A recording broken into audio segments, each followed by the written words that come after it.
I thought I would do a video similar to the one that I did in 2017 about my top 10 photos of 2017, and I compared the top 9 photos that some app chose based on my Instagram or something. So this is the top 9 from that app. There is 3 photos in here that are not from this year. Do you need to do that right now, friend? So, yeah, there's 3 photos in here that are not from this year, so I won't be including them. But other than that, within this top 9, there are 2 that are within my personal top 10.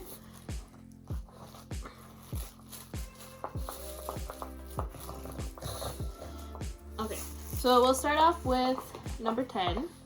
It's one of my top 10 because it's in Tofino and that's one of my favorite places. And I also like that it follows the rule of thirds horizontally and the cloud in the background. Number 9 was taken in Vancouver on the same road trip. And I really like the angle of this photo and just how big and tall the totem pole looks. I also like that the totem pole is in front of a cedar tree, and I like the significance of that because cedar is one of the 4 secret medicines to the Cree people, or that's how I've been taught anyways. Number 8 was also taken on the road trip this summer. I think a lot of my top 10 were actually taken this past summer, but I took this one at Peyto Lake. I'd never been there before. I'd wanted to go when we went, I think last summer, the one before, but I couldn't find the turnoff for it for some reason, so we never ended up going. And this time we stopped around sunset, so it looked super nice with the sun coming through the mountains. I wanted to try and find a different perspective when taking this photo because I feel like a lot of people have taken pictures of Peyto Lake, so I wanted mine to be a little bit different. And I just, really like how it turned out. I'm not really sure what else to say about that one. Number 7 was taken in Grand Rapids, Manitoba, which is about 7 hours north of Winnipeg. I was there when I was shadowing a doctor at the nursing station, so it reminds me of that, but I also like the colors of the water and the darkness of it, as well as like how off to the side it gets lighter from the fog coming off of the lake. Number 6 was taken in Thunder Bay, Ontario. It was during the Fort William First Nation powwow on Mount McKay. Yeah. And we camped up there, and it was actually my first time camping at a powwow, so that was special. And yeah, so I wanted to try and do star trails with the new lens, and we stood out there for about an hour or so, which was, I think it was worth it. Any skin that was exposed though ended up being super bitten up by mosquitoes, and then some people were kind of wondering what we were doing standing in the bush for an hour, but I think the picture turned out good. Number 5 was taken on the road trip this past summer when we were going down the Icefields Parkway. I really like how it looks like the highway is stretching out in the mountains in the distance. I usually get nervous when I take these type of photos because I don't like running out into a highway, but I have a system in place that I think works really well for us when we take photos like this, so we always make sure to be safe when we're doing that. Number 4 was taken, I think, a day or 2 before New Year's in December, at the end of December.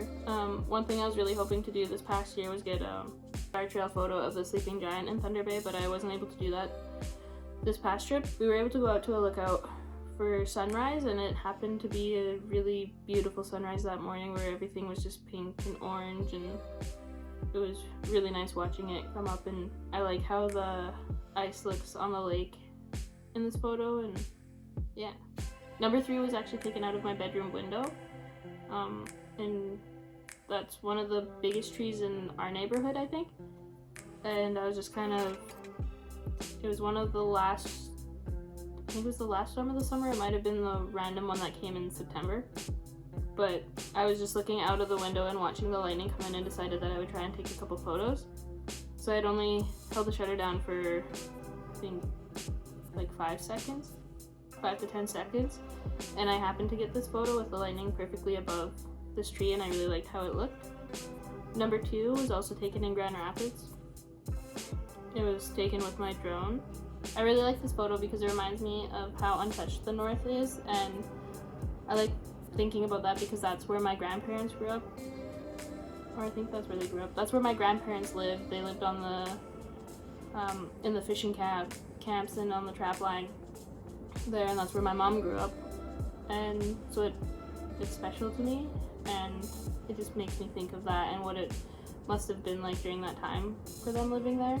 And my top photo was one that I took at my mom's house, and I stood out there for I think close to 2 hours or an hour and a half, and I was shooting more directly across the lake, and I could kind of see green on the edge of those photos, and I thought it was light pollution, and Kara was like, there's no light pollution here, and she had said it was the Northern Lights, but I didn't believe her. I was still very convinced it was light pollution, so I turned the camera over in that direction to prove her wrong, I guess, and it was the Northern Lights. And I really like how there's kind of like the circles from the stars going around Polaris, and then the semicircle of the shape of the Northern Lights. And I think this is probably one of my favorite photos that I've ever taken since I've started taking pictures in 2015 or 2016. Yeah, so that's my top 10 photos of 2019. Or if you enjoyed this video, please like and subscribe. And thanks for watching. Thanks for listening.